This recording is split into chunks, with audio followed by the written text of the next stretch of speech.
鲁智深生擒方腊后，曾扔下2句话，提醒梁山兄弟赶紧离开老大宋江。奈何在场只有3个人能领悟，也因此他们都得到了善终。那么鲁智深究竟说了一句什么样的话呢？这善终的3个人又分别都是谁？鲁智深本名鲁达，原是魏州经略府提辖，因为在魏州城伸张正义，3拳打死了恶霸镇关西，便沦落到五台山剃度为僧。寺内的智真长老看他是一个有慧根的人，于是就给他赐了一个法号，叫做智深。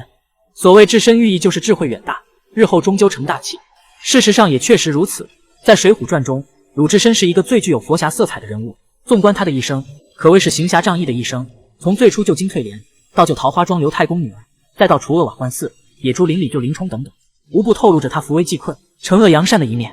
所以也因此，很多人都说梁山108将中只有一个真好汉，就是鲁智深。宋江提出招安后，看破大宋腐败面目的鲁智深第一个站出来反对，奈何只有武松支持他，反对的力量太小。最终宋江还是把梁山兄弟带到了招安路上，不过2人并没有因此离开梁山。为了昔日的兄弟情谊，鲁智深还是义无反顾地跟随宋江南征北战。征讨方腊时，鲁智深不仅在战场上勇猛杀敌，最终还生擒了方腊。这里要多提一嘴，电视剧和评书中说的都是武松单臂擒方腊，其实在水浒原著中，方腊是被鲁智深生擒的。不过即使立下这样的大功，鲁智深也高兴不起来，反而是心如死灰，因为这一路走来，梁山损失了太多兄弟，而宋江作为老大，根本就没有考虑过兄弟们的死活，一心只在乎自己的前途和命运。如果跟着这样的老大接受朝廷封赏，那么将来面对高俅、蔡京等奸诈之辈，恐怕还会有更多人会遭殃。这是鲁智深最不愿看到的。于是在大军班师回朝之前，他做出了一个举动令人吃惊。当时宋江当着众人的面告诉鲁智深，等大军回到京城，兄弟就不要做和尚了，可以还俗做个官，日后也好封妻印子、光宗耀祖。然而宋江不知道他这一番话让鲁智深对他更为鄙视。我们看鲁智深是怎么说的：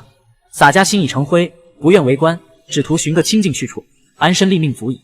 一句洒家心已成灰，道出了鲁智深已经对宋江这个老大彻底失望。后面一句安身立命足矣是在暗示在场的梁山兄弟跟着宋江不会有好结果，只有离开他才能安身立命。宋江认为鲁智深这样的猛将日后说不定还能派上用场，于是便劝说道：兄弟既然不肯还俗，那就回京城大相国寺做个主持，这也算是青史留名了。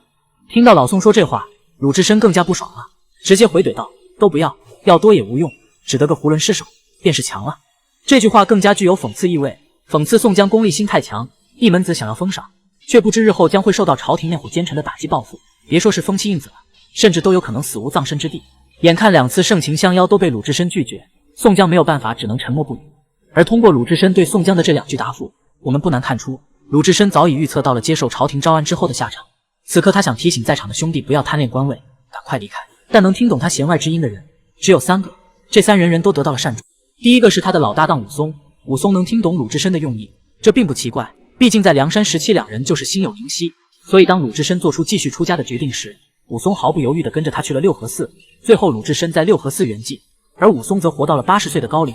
第二个是浪子燕青，这也是一个能够看清形势的人物，虽然是卢俊义的仆人，但是却有一副清晰的头脑和自我的灵魂。比如他在进京帮助宋江促成招安一回，通过李师事先为自己拿到了一张徽宗皇帝亲笔写的赦免书，这就说明他对梁山招安也是不看好的，先给自己弄一个免死金牌才是硬道理。只可惜卢俊义不听他的劝告，无奈之下他只得辞别卢俊义，挑着一担金银珠宝独自流浪江湖。最后一个是混江龙李俊，他是梁山结局最辉煌的人，在班师回朝的途中，他假装患病，向宋江表示自己要休养一段时间，并要求留下同威同猛照顾自己。宋江怕耽误归期，也就同意了他的请求。宋江走后，李俊直接向同威同猛说了自己的用意，告诉他们去京城当官不会有一个好下场，自己另谋出路才是正道。同氏兄弟听后点了点头，之后3人便一同去找了费宝，他们打造船只出海到暹罗国重新创立基业。最后李俊当上了国王，而同氏兄弟也跟着做了高官。反观宋江、卢俊义一心想要高官厚禄，却被朝廷御赐了毒酒。最让人感到痛心的是，宋江死前还拉上了自己的心腹李逵，最后花荣、吴用等辈也都自缢在了宋江墓前。